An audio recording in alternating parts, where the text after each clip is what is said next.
What's going on, YouTube? Welcome back to another episode of the Game Changers Podcast. It's your boy, Known G. I'm in here with Bossman Jay and Mayor Socrates. Tonight, we're about to be getting into the NBA expansion. The NBA today had a meeting, and they have approved 2 expansion teams to come into the NBA. One in Las Vegas, and they're bringing the Supersonics back to Seattle, man. We got some other news we're going to get into, though, but what's going on, fellas? Yo. Yeah, man. So what's your guys' thoughts, man, on these expansion teams and them bringing back the Sonics and Vegas going to have a team? And what would you, I'm going to kick it off like this. Do you guys have a name for the Vegas team? Las Vegas Pimps. Las Vegas Roulette. I don't fucking know. No. High rollers for real though. Las Vegas high rollers. Yeah, that'll work. That's nice. I like that one. I didn't think about that one. I was thinking either the Las Vegas Outlaws or the Las Vegas Spades. Mm-hmm. But that's kind of feminine a little bit. But yeah, I was about to say that'd be a female team. Yeah, it's kind of feminine. But yeah, man, I think it's gonna be dope for Vegas. They already have they're gonna have baseball there with the A's. The stadium's currently being built. They have the WNBA there that's already won championships. They've won 2 championships, and then you have the hockey team there. So I think it's gonna be good. I think it's gonna be great for Vegas. I've been traveling to Vegas over the last decade. I like going there. I enjoy it, and I think that's a great addition. Being a basketball fan, They trying to make Vegas a straight up like sports city for the most part. You know what I'm saying? Because let's keep it real, gambling and all that shit is going down. Yeah, it's only so long you can scam motherfuckers out again. So because everything online now. Shit, you ain't gotta go sit at a casino to gamble no more. Yeah, that's true. Yeah, Vegas Appeal used to be. That was the place to go gamble when it was illegal in all the states and before all the technology. But now you got the technology and the states have passed gambling. Most of the states have some type of gambling pass where you can bet in your own state. So you don't have to get on the plane and go to Vegas. So Vegas Appeal is more for people who want to just feel like they're there to do high-end shopping, restaurants, and leisure. It's not necessarily or just to say they went.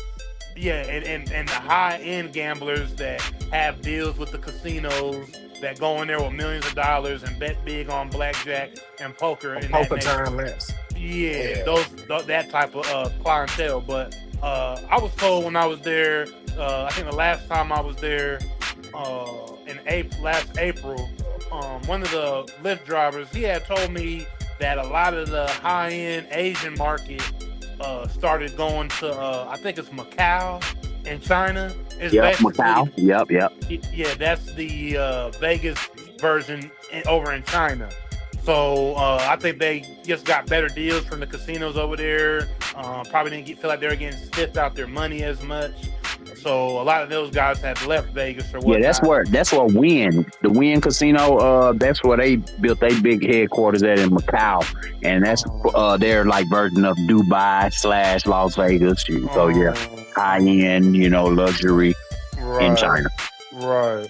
But so it's a lot of money with this NBA expansion. But I wanted to get to the part of it where, first off, I got 2 parts of it. First off, the gambling aspect of it. Y'all already scamming us with this gambling shit. We already seeing all this, movement with the players and the rules that you having to change to make the players actually have to play, or the rules you have to change to make the team not tank, and all this and that, right? Yeah. Then the other part of that is how many players in this expansion draft are we talking about? Because I don't want to see the bottom end of everybody bench get on these new two teams. Let these new two teams get a couple stars too. So are we going 6 protected players, 7 protected players? It's supposed to be 8, but they were talking about doing a realignment type of rule change to make it, a lower number than 8 protected players. Because if you think about it, a regular NBA team only play 8 players. Yeah. For the most part, you know what I'm saying? For the most part. Yeah. Well, I think they just need to at least make it to where they know that the team will be competitive, and because these are 2 cities. I think they picked 2 great cities. I mean, like I said, Vegas, a up and coming sports town that already has the entertainment aspect and the gambling and all this. But Seattle, they're bringing back the Supersonics, and the Seahawks just won a Super Bowl, and it is a great sports town. And I think that they're reviving that old Supersonic, Gary Payton, Sean Kemp, Devlin Shrimp. You know what I'm saying? And wouldn't it be great to even see maybe KD end his career? Kevin Durant end his career in Seattle where he started. Okay, yes, the nostalgia is what you are describing. That is cool. The nostalgia of the league. We remember the Supersonics as a team as when we were growing up. But let people know that OKC is the Supersonics. OKC is. That's true. Right. I forgot that. You're right. But with that being said, the hurdle for the NBA right now is finding investors in Seattle. There's only one investment group in Seattle. Of course, there's a lot of investment groups ready to jump in Las Vegas, but Seattle, you actually got to be from that area to even want to be up there like that, for real. Because I was just about to say, but that's Washington just one dumb. I don't see how nobody live. That's so depressing, bro. It's always raining. Yeah, it definitely is it's a niche market for sure. I mean, Portland. I mean, that's why you only have the Blazers up there. It's like it's not really. I mean, obviously that's Oregon, but just the Northwest of the United States, it does have a certain appeal to it. But Seattle, in a sense, is a great sports team. The Mariners got a great history.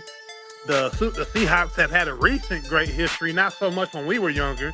But I think it's a great town. I think they can get investors because, hey, if they start winning, they're going to get support. I think the investors they'll make great on their make a great return on anything that they put into the franchise.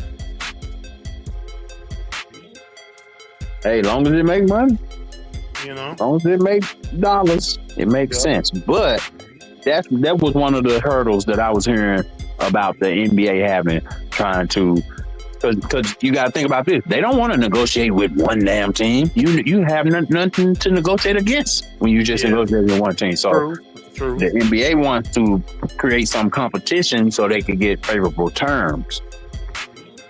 True. So I don't know. I guess we'll see where it ends up going. I don't necessarily know the ins and outs of how that works. I think you're a little bit more inclined on that, Bossman J, than me. But I think investors should go over there. I think they'll do well. Because like I said, the nostalgia part, especially with older NBA fans, I think Seattle can revive a lot of the older crowd, middle-aged crowd to come and even check them out. I mean, I think they could get people from around the country to even go out there to check out their first, year of basketball, honestly. So, but I might be reaching for the stars with that. But hey, man. And then we know the NBA, and just like all sports, are reaching to further their international fan base. So, Seattle would probably have to expand west. So you would probably try to be getting Chinese fans, maybe Russian fans, I guess. But it's a tough market. Like you said, it's a niche market. That's tough. Most of the American population lives on the East Coast. East Coast and down south. So West Coast kind of hard to keep a franchise afloat when you don't have a lot of success. Like you mentioned, Portland Trailblazers. See, Nobody I got takes success. Well, we're talking the Northwest though. I mean, California, you're fine because California is basically a nation of itself. But Golden State just became relevant here within the last couple, 10 years. True, yeah. But I mean, we've had the Clippers. The Clippers have had support, but they've been garbage. They hold existence. But you're right though. That whole corner of the United States is not really a favorable place for I would say for a franchise for the most part. Even though I would say Seattle is not a bad sports town, but yeah, it's just not. That part of the United States just isn't appealing to the majority. I mean, and then you got the NBA has other problems too, like markets like a Memphis and a Milwaukee. These teams really don't make a lot of money. They subsidized by the other bigger teams, But you got to have a wide range of players. So you got to have a Memphis. You got to have, some of the smaller market teams. Mm-hmm.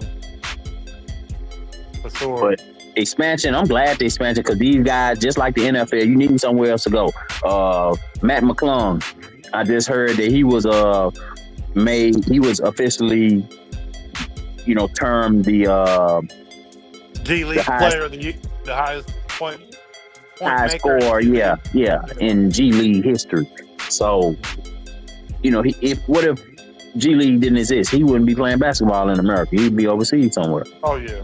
So it's giving these guys the opportunity. Expansion is good, you know what I'm saying?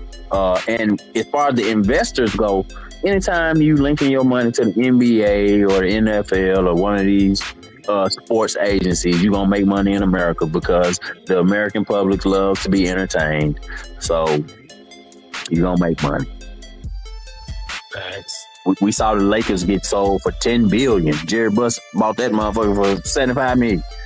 Like, man. And if Jerry Jones ever does sell, he might get 20. So who knows? Goodness. But yeah, money to be made, man. Expansion coming. NBA, we looking forward to it. Next topic we can come up with is, man, have y'all seen first? Who did you want to talk about? No, matter of fact, let me give you the floor. I think we were going to get into the Cam Thomas. Cam Thomas, man, that was so crazy to me, bro. Bro bet on himself. Everybody saw him last year. He like a instant offense type of guy. He was, Cam Thomas just some would say a fire starter, fire thrower, ball hog type of player. You know what I'm saying? But he was putting up numbers with the Brooklyn Nets. They couldn't find a trade partner for him. I mean, to trade him to. So they ended up waiving him. He ended up signing with the Milwaukee Bucks. He bet on himself after the Brooklyn Nets had already offered him a 2-year, $30 million contract. So that's $15 million a year. Then they offered him a $9.5 million. That was his qualifying offer. He denied both of those. He wanted. So you at least need to get more than $15 million a year, bro. Because they gave you 2 years, $15 million. And you turn that down, bet on himself. Ended up signing with the Milwaukee Bucks. They only lasted 18 games with Cam Thomas, man. So he back on the market. They waived him. He back on the market. And now you just don't fit with everybody. Yeah, so you had a breakout season and you saw your numbers rising. But instead of taking your first offer, you wanted to play the market. Sometimes, man, you got to go ahead on and take what you can get at that moment and then push your numbers up for the next year. I mean, the young man thought he felt like he knew his worth, in which everybody was kind of, confused why he didn't get a offer, just like him and Jonathan Kuminga, who just got to the Atlanta Hawks, got traded from the Warriors. They both kind of was in the same situation where they were young guys who weren't really getting the opportunity. But Cam Thomas is different because you 6'3", 6'4". I mean, these dudes 6'9". In the NBA, it's different. Yeah, but you might be worth that for another team, for what that team needs. That don't mean you worth 30 million going to another team. Let's keep it real. You're going to be on a sorry-ass team. Shout out Gina Guerrero. Shout out Gina. Thank you. But he did the same thing fucking Schroeder did. And now look at him. He down there to play for every team in the NBA. Oh, man. Don't bring up Schroeder, man. Schroeder really fucked up some money, didn't he? His family, but bro. He should have used that as an example, though. Bro. Rejected. Dennis Schroeder, if y'all didn't know, rejected an $84 million deal with the Lakers. And now he on his 19 cents. So this is a clear case of when keeping it real goes wrong. Yeah, you thought you was worth, but these folk offered you 84. You wanted to be greedy and ask for 100, but you wasn't worth 100 to the Lakers, and you damn sure weren't worth 100 to nobody else. The Lakers was overpaying you. Yeah. Man, I feel bad for Schroeder, man. I feel bad for Schroeder. I don't. He did that to himself. Damn, Schroeder could have had that money, man. That's generational money. And I know he made, I think he was under contract for, what was it, $6 million last year or something? It was nowhere near what he was actually asking for, what he would have got with the $84 million deal. But Schroeder, oh, there we go. It says Schroeder really knows his worth by turning down $84 million for $5.9 million. Money really isn't everything. He is just very good at mathematics. And that's the internet trolling. You know how they do. Yeah. So my thoughts on this are, I was not to get off subject. I like to do that a lot on the show, man. But I like to bring examples of certain things and then tie them back into what we're talking about. And so I was watching. I was on Instagram, doom scrolling, just scrolling, and then I seen the Mr. Six Man, Lou Williams, playing against Gilly the King, and just showing that the level of talent of talent compared to regular people from a pro player in this sense, the NBA, and how he didn't have to take a dribble, right? He scored 3 buckets on Gilly, and he didn't dribble one time, right? He was just jab stepping and whatever. We saw when Brian Scalabrine back in the day played the normal Joes, and people they didn't see how good he was compared, because they thought he was just a bench warmer, but he's 100 times better than a regular person. But go ahead with the point. Yeah. So it's it's the whole I'm closer than LeBron than you are to me thing. That's what they like to say. A lot of times. So I said that to say that somebody like Lou Williams, that we know was a 6th man, just like a Jamal Crawford, that would come off the bench, and we know these guys could go for 40, maybe 50. They were that good. They could be in the starting lineup. They could, the teams could put them right up in there, and they could probably just start off the game hot and whatever. But the thing is, though, when you get to that level, you have to understand that there is a role to be played. You are there to play a role. You're not there to be the man anymore.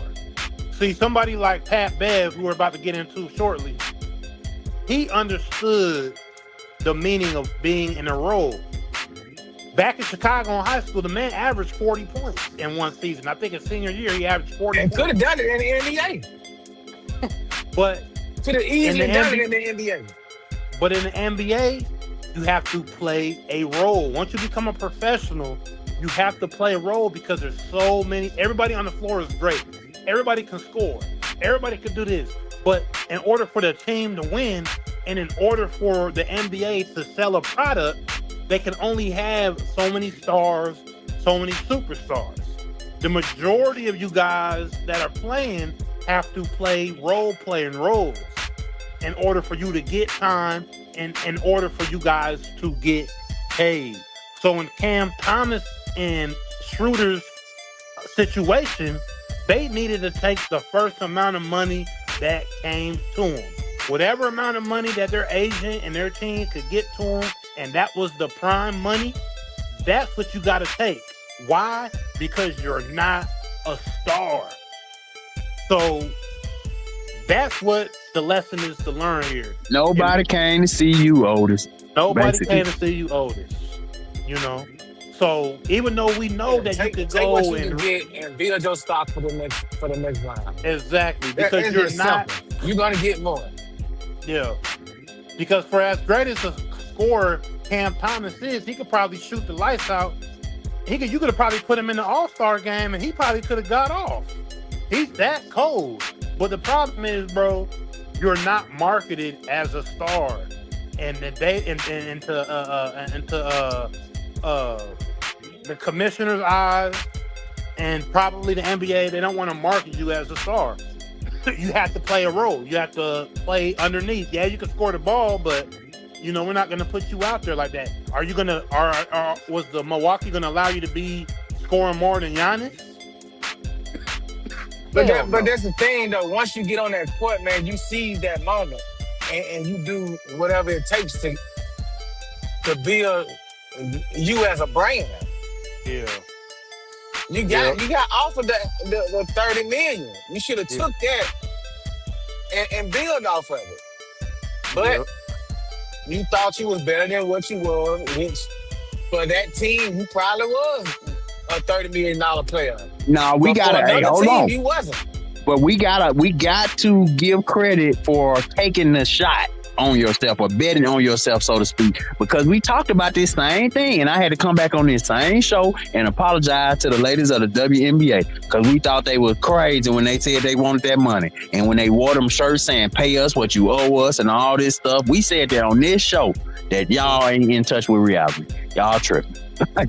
And what happened? But this is not saying that he taking that $30 million was still betting on yourself. It was more than what you was getting already. Mm-hmm. It was leaving a team to go somewhere else for a better pay. I mean, they had offered the ladies better pay. They turned it down. We talked about it right here.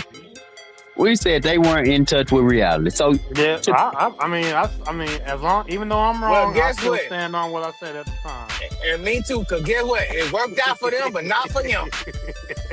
It did not work out for Mr. Cam Thomas, man. Shit, he'll wash up somewhere. But I'm just saying, as an athlete, you do have to have a certain level of delusion. You know, you got to believe in yourself when nobody else does, type stuff. So, I mean, but he had somebody that believed in him. $30 million. He thought he was worth somewhere more than $30 million. So, I mean, to another team, he wasn't. Yeah. And if he could talk to Dennis Schroeder from a couple years ago, maybe Dennis Schroeder would give him some advice and let him know that it's too late. He would have told him, take that 30, bro. Don't be me. I saw a meme on online, and it was about it was Tyrese in a movie, but it was on Baby Boy or something when he was like, no, and they were saying this is Dennis Schroeder begging the Lakers to put that $84 million back on the table. He's like, no, I'll take it. Please, I'll take it. Yeah, man. I mean, it just comes down to understanding what type of player you are in a professional on a professional team, not just the NBA, but any professional team that wants to offer you a contract. You got to know your worth as a player. How are you looked at? How are you viewed by the overall market within that professional sports league, and go from there. I think these guys knew their values and how they were looked at, and you know who you are in the league, even though you might know your skill level. I'm pretty sure you get to the point that you understand the politics at a certain point. You hear guys talk right on and off the court. You understand where you are and where these places, these teams value. So I And mean, no, I'm not, I ain't mean to cut y'all, but no, you know, and Boss Man Jay knows just as well. I am not a fan of LeBron at all. yeah, But bro, you was getting paid 84 million to go play with who is considered the greatest player of all time. yeah. I still stand behind. You can't just take anything, of course, but you know, you got to have that little bit of delusion with you. 84 million. Life-changing numbers. He'll catch you next lifetime. Shit. Next lifetime. Boy, that ship has sailed for 3 lifetimes. Hey, but Hey, I wanted to get. I know every time they trade that motherfucker, he kick himself in the ass. I mean, Y'all could have had that 84.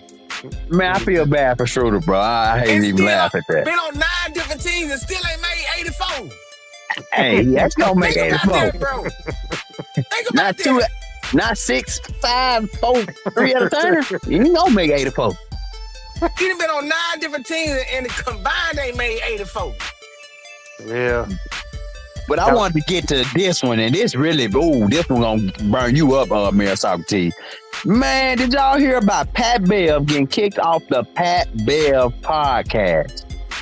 Pat Bev, let me give you the backstory. Pat Bev, we all heard about Pat Bev catching an assault case, family domestic, right? And he found out his own co-host only had 15 minutes on him before the door was closed. So basically, soon as Pat Bev caught the little charge or whatever, his castmate, who he brought on the show, because we didn't know Ron before the Pat Bev podcast, which I knew Ron because he was a battle rapper before podcasting. But this guy comes on Pat Bev's podcast. They build up an audience. They become friends, so to speak, right? And Listen, hey, go ahead. But what do you tell your kids when they come home hollering about my friend? Don't call everybody your fucking friend. This man didn't grow up with you. This man don't owe you no fucking loyalty. He wasn't So what do you mean? he wasn't shooting in the gym. Yeah, that ain't, he ain't your friend. At the end of the day, it's business. And this man got a family to feed. I blame nobody for that but Pat Bell for trusting these white folks. Thinking that they're your homeboy. This man don't know you. This man ain't grow up with you. You gave this man an opportunity. And as soon, just like any other white man does, as soon as that door opens up a little bit for them to slide their way through and take over, that's what the fuck they gonna do. So he did what was expected of him to do. Take your shit and put his name on it. Damn. So what you mad for? Talking about something. Oh, I thought we were homeboys. Nigga, y'all didn't grow up together. You don't know this man. And I'm pretty sure half his people are homeboys that he been on all his life. Don't fuck with him now because he a snake-ass white boy. That's why he called you his friend as soon as he got a chance to. Because this is what he does to his friends. I mean, he saw opportunity because Ron was not even a sports guy. Ron, I don't know how Dave Portnoy from Barstool Sports put Ron with Pat Bev on the Pat Bev podcast. But it did happen. Because that was the plan all along. Ron already had a contract with Barstool. Yeah, but Ron is a rapper. So how did he transition over and get on with Pat Bev, the Pat Bev podcast, which the name of the podcast is the Pat Bev podcast. So, that's wrong, but now what's the name of it? Hooping and Hollering. And who else they got on there? Another white boy. They scrubbed that quick. Now, hold on. Let's give it some context. Jason Williams, the other white boy, is a NBA OG. He actually was on another podcast called The OGs, who didn't really get a lot of traction. So he ended up being put on with Ron and Pat after the podcast was kind of already built. So Jason Williams is kind of new. But Jason Williams is a NBA legend. We all know him, White Chocolate. But they basically gentrified my guy Pat Bev off his own fucking But podcast. look at it though. Crazy. Look at the pattern, bro. Like this was already planned. It just so happened that Pat Bev got into some shit. They was already fucking booting him out, and he didn't even know it. Crazy Look work. how quick they switched up on him. Crazy work, This shit was man. already in the making, bro. This is why they bought Jason O now. I ain't gonna lie. This don't look good, Ron. And I used to like you, Ron. I thought you were a good dude. This don't look good, bro. Them ain't no Like- stand-up guys, bro. This shit And was Pat already Bev, planned. Pat Bev, you gotta be smarter. And I'm with you on this, Mayor Socrates. I'm not in the business of just going and calling everybody my friend and this and that. And especially after your NBA career where, let's be real, you made a lot of enemies. and you know, with your podcast beef that you had with this other podcast, Gilbert Arenas and those guys, Brandon Jennings and Rashad, like you had the beef going with those guys. So you need a solid white boy. You can't be having these guys who you don't know like that. You need to bring one of your guys on, Pat Bell. You can't let But, these bruh. people put somebody on your podcast, bro. What kind of shit is that? And then, Rod, man, we already know the type of temper Pat Bev got and the attitude and the way his mouth is. Man, you know, you already know that man was on there telling motherfucker what he is and ain't gonna say, ain't gonna do. And he was already a problem. This is why they brought Jason on. Ron was behind the scenes working, and Pat Bev, like you said, did not even know it. They was He already didn't know planning it. this shit. He didn't even know it. It just so happens that he got that case thrown up against him, and that was their opportunity to say, well, this is the reason. But they was already planning to get your ass off the show, bro. Look how Gentrify fast my they nigga. changed that shit. Gentrify my nigga off the show, man. Look how quick they changed it, bro. From This the shit Pat crazy. Bev with known show to hooping and hollering. That shit was already printed out, ready to go. They put that in ChatGPT. That shit came out like, hey, how do we clean up the Pat Bell podcast? Mine is Pat Bell, and Hooping and Hollering came out. So, bruh, Barstool Sports, you done it again. I don't Hey. blame them. I blame all this on Pat because, for one, and we talked about this on the show. You supposed to be this big tough guy in the NBA. You was the mini bully is what I called his ass. Going around here doing all this shit. But then as soon as some real shit pop off, instead of you going after the guy, you go after your sister. So, ho. So, you saying that Pat Bell should have slapped the fuck out of Rome? Man, shit.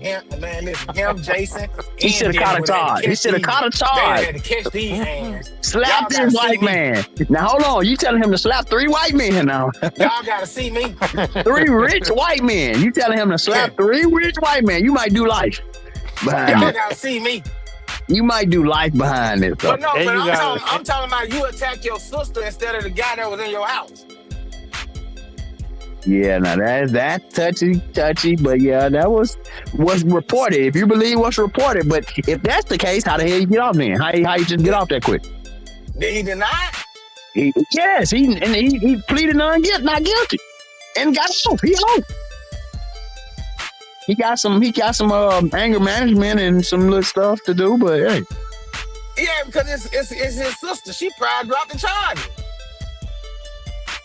yeah. Well, why not whoop the guy ass? Then why let these motherfucking white boys come in here and bully you off your show? Gentrify my guy. Here you go doing Gentrify my guy podcasts. Pat off the show, Oh, man. yeah. That shit crazy. He's a stand-up guy. Obviously not, nigga. You out there, you looking for a job now. But how you looking for a job when your damn name is the pod? Your name is the pod, bruh. I don't get it. Let's go and make another one. Make another the Pat Bear Podcast, and everybody from there gonna go over there. Because I guarantee you, nobody likes the way that this went down, bro. This feels slimy. You know what I'm saying? Bro, Like, if you a stand-up person, if you see this, if you looking at this with any kind of morals and kind of ethics, you feel like this is kind of slimy, bro. Even though I don't agree with Pat Bev and everything he say or do, but to gentrify the man off his own fucking pod, crazy work. Crazy. Yeah, crazy. yeah, I only watched the show for him just to see what bullshit he was gonna say.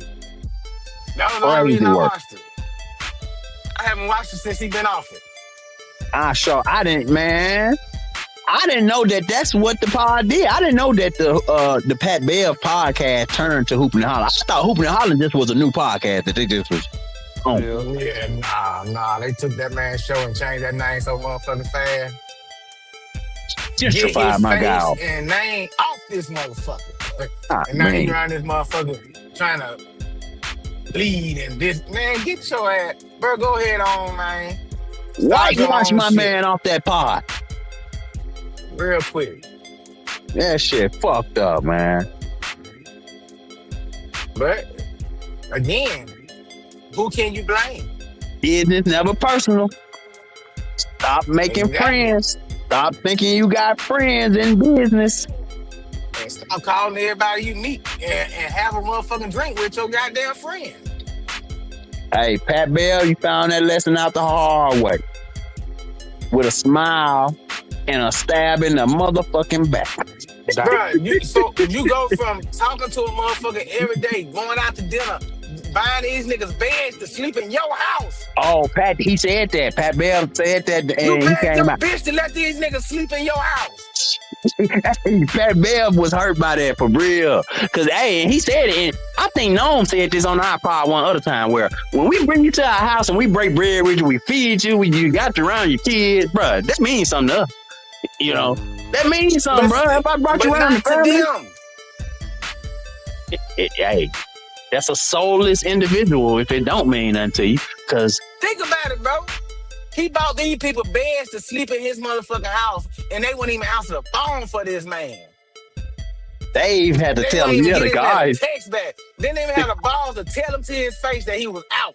Didn't even have, but that shit, that's the slimy part to me, bro. That's a real dirty. That's slimy, bro. But these are the niggas you call your motherfucking friend. This is you put money in his pocket, like Kenyon said. You put money in his pocket. You broke bread with him. You fed these motherfuckers. You they fed them. Literally fed them. Literally. In more ways than one. Like, come on, bro. That's the thing I'm saying. When I make money with you, bro, you family. We make money. If we make some money together, oh yeah, we family. Yeah. You help me take care of my family on a scale like that? Come on, bro. I just feel like some kind of loyalty is deserved in that kind of situation, to be honest. You know what I'm saying? But that's the problem. That's the fucking problem. There was never any. To them, it was all a business. Shout out Reed Dion, my boy Reed Dion. My boy Reed Dion pulled up in the comments. He said Jay Will and Pat Bear. Oh no, Jay Will, they gentrified Pat Bev out of there, and we ended up with Hoopin' and Hollering. Jason Williams with Pat Bev used to be sidekick wrong. They gentrified the pod. They gentrified it. So yeah. Man, Pat Bev should have been asking questions when they bought Jason Williams on that motherfucker. What we need him for? We were doing fine without him. What we need a third for? Well, wait a minute. I think Jason Williams was brought on. Pat Bev, all three of them was on at one point, and Pat Bev was cool with it before Pat Bev caught the charge. And then when he caught the charge and was gone away for a little while, they cooked up in the background. Probably wrong, because I don't see Jason Williams. I don't know. But now, Rob, what I'm asking is, all three of them was on there at a point. But before Jason came along, it was just Pat Bev and Ron.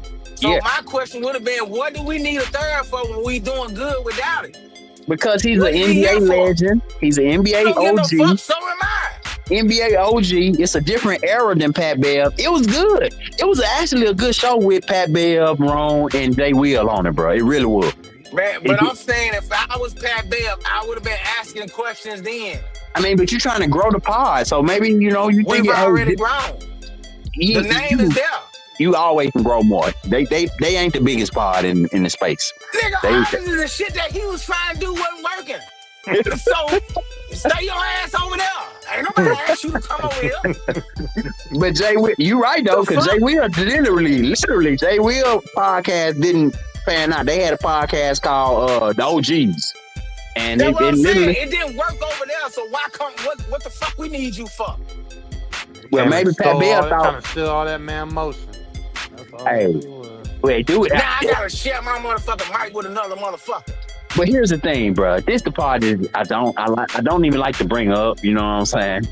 But it just don't look right. Two white men snaking the black man out of his own shit. Like it don't look right. This is what they've been doing for centuries, bro. We started, they take it. I hate it. I hate that now. That part, if Jason Williams didn't feel that, if he knows any kind of historical, you know what I'm saying, significance of this type of shit, bruh, you don't want to be looked at as a colonizer, bruh. And you know Jason Williams been invited to the cookout for a long time now. Jason Williams damn near honorarily black. But with this right here, man, this some slimy shit, bruh. This shit slimy. Reed Dion said JJ Reddy gave his old podcast to Duncan Robinson, the old man and the three.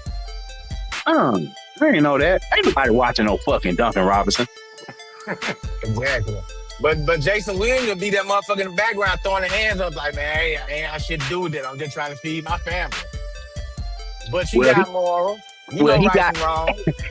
Jason Williams got plausible deniability. He can say, hey, man, I thought it was all good. I didn't know that Pat Bell was going to catch a charge and then the pod was going to go this direction. But shit, they already, boy, they were talking about that shit in the background. Get the fuck out of here. That's what the fuck they bought that motherfucker on that for. I don't care what nobody say. This shit been playing from day one. Get his cocky, arrogant, always talking shit, always screaming and yelling and cussing and saying what he ain't gonna do. We gotta get rid of this motherfucker. I'm gonna tell you one thing. They move quick as soon as he got that motherfucker. That's what I'm saying, bro. It was already done. That's what I'm saying. That's why this is my whole point. If I was Pat, I would have been asking questions. Why is he here? But maybe what if it was Pat's idea to bring him in? And then he just did what a lot of other motherfuckers do. Just all different states. Take your job. That's what I'm just saying. It ain't. He won't be the first. I ain't gonna be the last. Cause he didn't know that was gonna go like that. But Pat, stay out of trouble, man. Stay out of trouble. Bro, you would never. You would have never had this problem. Listen to me when I tell you this, Pat. From the day Jason Williams walked through that motherfucking door and got on that mic, this was already planned. They was trying to figure out how to get you the fuck up out of there, and you just did it for them. So now they got an excuse. Now it don't look as bad as it would have looked. But how did damn Jason Williams in Rome catch a vibe and build a bond so damn quick when you in Rome was together way longer than they was already friends, bro. Or they were skin folk. Exactly. Shit, they gonna vibe regardless. That right there. It's crazy work. I don't care what nobody say. That shit was already playing, bro. Crazy work, man. How can you get put out your own fucking pod, man? All that shit, all these wars you done started. Now think about it now. You had your own show. You done started all this shit with these other podcasts, and now you can't go join none of them. Oh, they about to clown you. Brandon Jennings and Rashad and them, they don't like Pat. Nick Young, they hate Pat. That's what I'm saying. So now you done gave all these brothers through when you done sat here and went against them for a white man. Get the fuck out of here. Well, I mean, I don't think Pat really had a choice when he first started this podcast. It ain't like he was the biggest name, but we did like to hear what he was saying about certain stuff or whatever, right? But he was the biggest name. Who the fuck knew wrong? But let's look at historically speaking, bruh, they always gonna put a white man with you. They ain't gonna have this nigga up here talking this shit by himself. They gotta have a white man. Look, Shaq, Ernie, Shaq, Kenny, and goddamn Charles need a mediator. You think they were gonna put a black man up there as a mediator for 3 niggas? No. They always gonna put a white man in the mix to keep control of these Negroes. So he's the overseer.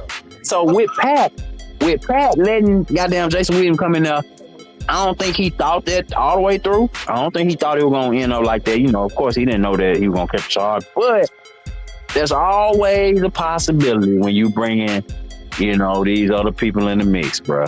And Pat Bell, just like any other black person, got a good heart and want to help a motherfucker. That's it. That's just plain and simple. No, I don't think it was that, because I think goddamn Dave and them put it. He didn't know wrong. Dave and them said, "Hey, this is wrong. He's gonna be your castmate for the show. But y'all get together. You probably go to lunch and go get to know each other." I don't think Pat just said, "Oh, yeah, I'm gonna give Rome an opportunity." No. So why Dave didn't have this motherfucker in their house? Man, first off, Dave is a billionaire. Dave just on that last show you just said President Trump playing 3D chess or something, 5D chess. Dave just using people. Dave is a type of person who, you know, throw a stone and hide his hands. You know, Dave one of those rich. I don't know if he's a Jew, but he is. Okay. Yeah. So, you know, it's a certain manner that he handle business. Just to speak on Dave Portnoy for a minute. Some people came to his bar I believe in Boston, or I believe it was in Boston. He had like a bar there or something. And it was some young guys, and they had some anti-Semitic terms to his to on their bottle service sign. They had some stuff against, you know, Jewish people. And he wanted them to go to Israel and learn about Israel. He was gonna pay for them to go over there to learn about Israel because he didn't like that. Like, he wanted them to get arrested and all this, and then go over there and fly to Israel to learn about Israel. So he gets into it for real when he's a Zionist. Yeah. So yeah, that motherfucker think they money can do anything. With their money, they can do anything they want to do. So in the Pat Bev case, I know that kind of went all the way out of. No, that just illustrates how Dave kind of do business. Dave, you know, handle business in a certain way, and that's how they. Yeah, if he feels slighted, he's gonna go to the farthest extent to try to like show why he is almighty powerful. So yeah. So I don't know if he had any issues with Pat Bev behind the scenes after what went on with Pat Bev and his family, but you never know. And Pat Bev might have kept it cool once he did his announcement on it, because he knows that he says anything about Dave, they can just blackball him all the way to, you know. Yeah, he was trying to keep it cool. He was trying to. Yeah. Pat, fuck them motherfuckers, man. Dave, I don't like Dave, bro. Dave got that reputation, and it's crazy you say he is one of them people. But yeah, go ahead, man. Sorry to you, my bad. But no, you just said Dave can blackball. But here's the thing, though, with the way social media is now, man, you can turn your motherfucking phone on and start your own podcast. Yeah. You don't need a motherfucker to back you. Yeah, I think in his case, though, you know, he's used to a certain type of. You know, he's used to a certain type of a reach. Let's say, you know, he can walk into certain doors because of his name. Even with his situation, he can still probably walk in and get some connections with people. You know, if he burns his bridge with Dave can shut some of them avenues off. You know, so you know, for us, we just everyday guys giving our opinion that, you know. We don't give a damn about, you know, somebody trying to shut our avenues off. Hey, we coming from the bottom anyway, trying to make our stuff happen. Free Pat Bell, man. Level already, you know, money wise, connection. He gotta play that game. We ain't gotta play that game. He gotta play that game with them. Yeah, he gotta play that game. Demons. Yeah. Well, I ain't playing that game. If I do make it, man, fuck you and your money. Make my own damn money. That's And that's what it That, coming down to, man. Because when people get that kind of money, they like to control things. They do, control whole industries. So they Yeah. very well could blackball Pat. So yeah, that do make sense. I didn't think about it like that, but he very well could blackball Pat. And he is one of them people, part of that group that I said, and they do stuff like that. So that's how they handle it. So I could see that. But shout out Pat, man. Free Pat Bell, man. He done started his own damn podcast in his living room, and he gonna make money. Because everybody gonna unsubscribe from Hooping and Hollering. Everybody go unsubscribe from Hooping and Hollering and go subscribe to the new Pat Bell podcast. And we're gonna do it just like that. Exactly. He don't need Dave. He don't need none of them motherfuckers. Your name is already there. Yeah. He ain't gotta go and try to fucking establish a name. Motherfucker know you from the NBA. Boy, Dave was ready to dump his ass on it. He goddamn caught that charge. Hell yeah, man. Listen, get as far away from him as we can. Let's put some distance between Pat Bell and our podcast. And that's what they did. Crazy work to think you can take somebody's podcast, though. They name on the fucking podcast, bro. Crazy. 2026, man. Hey, we'll keep an eye on it. Go and take us out, man. Start. Well, thank y'all for watching. Thank you for the comments. Don't forget, man, like, share, subscribe, tell a friend, choose life.